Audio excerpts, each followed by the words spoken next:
Very good morning everyone. I'm Dr. Denu Kushwa. I'm working as professor in Department of Obstetrics and Gynecology at Shamsha Medical College, Rewa, Madhya Pradesh. I'm here to talk about certain aspects of MTP Amendment Act 2021. As we all know that the MTP Act has been amended in year 2021 with many things which are very good for the patient who need MTP, and it has made things easier for the obstetricians or the practitioners also. By giving more power to the specialist doctors to decide for MTP rather than patient going to courts to take permission for MTP. It is basically further liberalization of MTP Act of our country. So what they have done, they have allowed MTP till 24 weeks, that we all know. But beyond 24 weeks, it has been allowed only in cases of major fetal malformation. And there are certain requirements beyond 24 weeks which are to be done. So I am here to talk about these requirements only under the MTP Act Amendment 2021.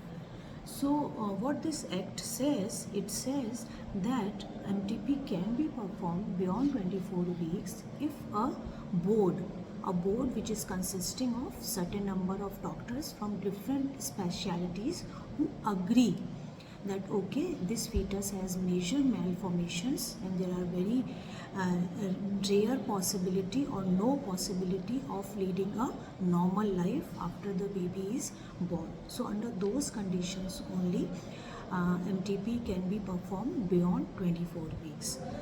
So what is this medical board which should be formed under this MTP Amendment Act 2021, on which opinion only one can perform MTP beyond 24 weeks.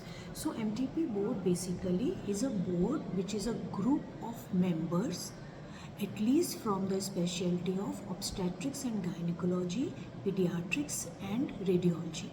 So these three specialists have to be there. They form the basic constituent of this MTP board. So the obstetrician or the gynecologist would be the chairperson of this board, and other members would be, essential members would be a pediatrician and a radiologist. You may include other members also depending on the defect in baby or notified by the government itself in its gadget. Like if a baby is having some CNS abnormalities which a general pediatrician is not able to decide that malformation is major enough or not, you may then include a neurologist or pediatric surgeon in that board to decide whether that malformation is major enough that it should be an indication to terminate the pregnancy beyond 24 weeks. So this was about the components or the members of the boards which have to be there, and when they give permission, when this board give permission, then only the MTP can be performed. And there should be at least one medical board constituted at regional level. Mostly in our state, these boards have been formed at medical college levels. Right now we have medical boards at all major medical colleges, old medical colleges that we have in Madhya Pradesh, which are Bhopal, Indore, Gwalior, Jabalpur, Rewa and Sagar.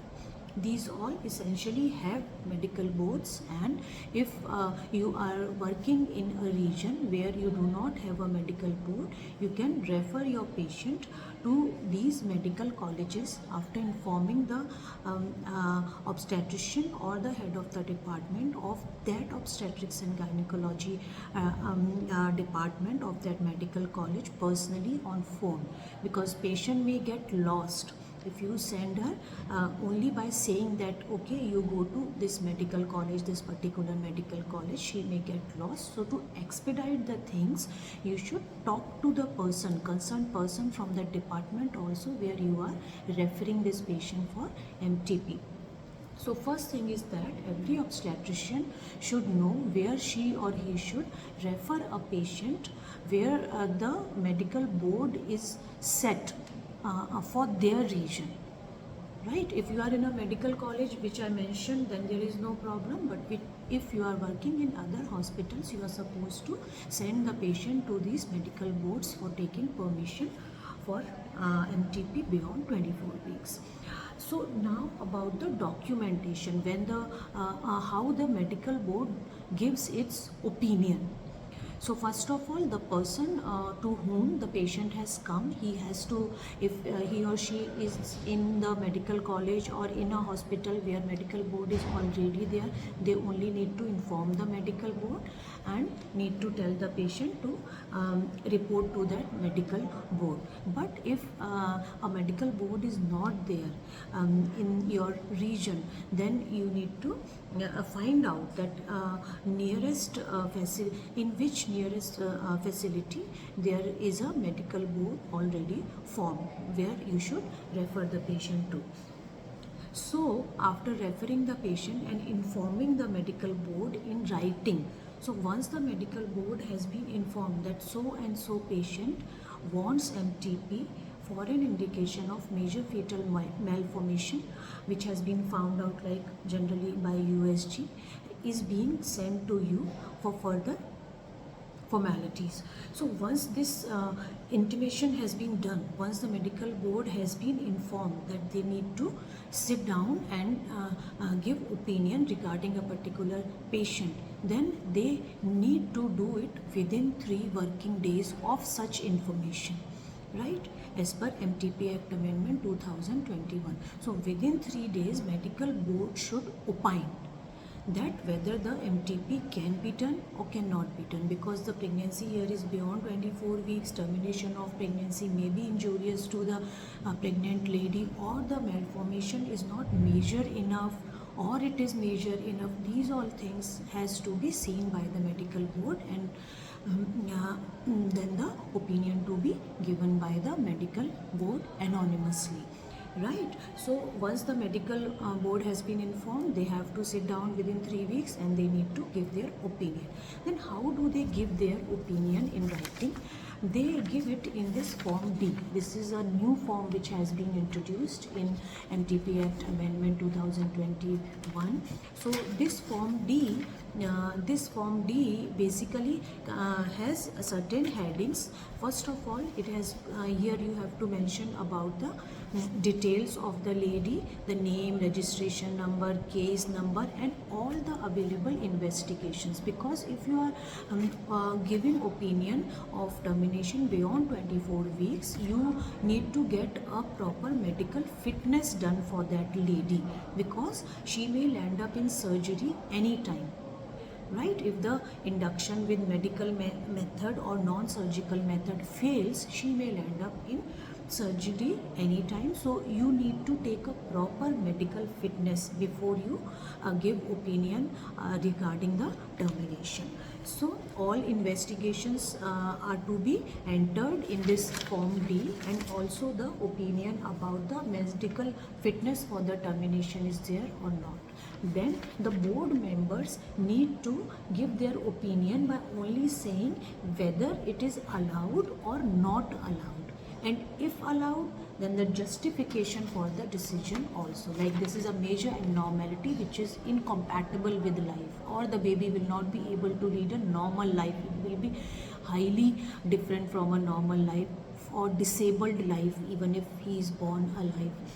Right? So this justification has to be given in this form itself, and if it is not allowed, then also you need to give the justification why you did not allow that MTP to happen. Right? So and at last, all the names of all the members of medical board, they the name and their signature against their name, and then at the bottom date and time when this MTP board decision has been taken. So remember, this Form D has to be filled by the medical board members and to be duly signed. right? And it should mention clearly why the MTP is being permitted or not being permitted. Both the justification board members have to give here. So this is regarding the meeting of board members, that it should happen within 3 days of receiving a request for MTP beyond 24 weeks. Then once the medical board, and also the act says that if it has been allowed by the board, then the procedure should start within 5 working days of receiving such request. Like if the lady has requested on 21st, then by 23rd, if they all are like working days, by 23rd she should get the opinion whether it is allowed or not allowed. And the procedure of termination should start within 5 days. So by 25th the procedure of termination should also start if the MTP board has given the permission. So this is very important, 3 days and 5 days. Within 3 days the meeting of the medical board members should happen, and within 5 days the procedure of MTP should start if the permission has been given by the MTP board. So please do this documentation properly. Please try to find out where is the medical board set up in your region, so that the provisions which have been given in this amendment of 2021 should be are implemented in a proper way, and the benefit of liberalizing this MTP Act can be passed on to our patients, because earlier they had to rush to the courts to take permission for MTP if the pregnancy advances even beyond 20 weeks. But now 24 weeks you can always do it with a signature of 2 gynecologists, but beyond 24 weeks you need to take permission from MTP board. So the process of taking permission has been made easier, so that the patient do not have to roam around for the permission. So this is it. I hope it explained everything, and I really hope that this formation of medical board and taking permission from medical board comes into practice among all the gynecologists, so that the benefit is ultimately passed on to our needy ladies. And at last, I'm very thankful to IPAS, which is an NGO which has been providing all the financial and logistic support to the institutes where these MTPs beyond 24 weeks are taking place. The documentation forms, the training part, everything is being taken care by this IPAS group. So we all are very thankful to them, and we hope to associate with them in future also. Thank you so much.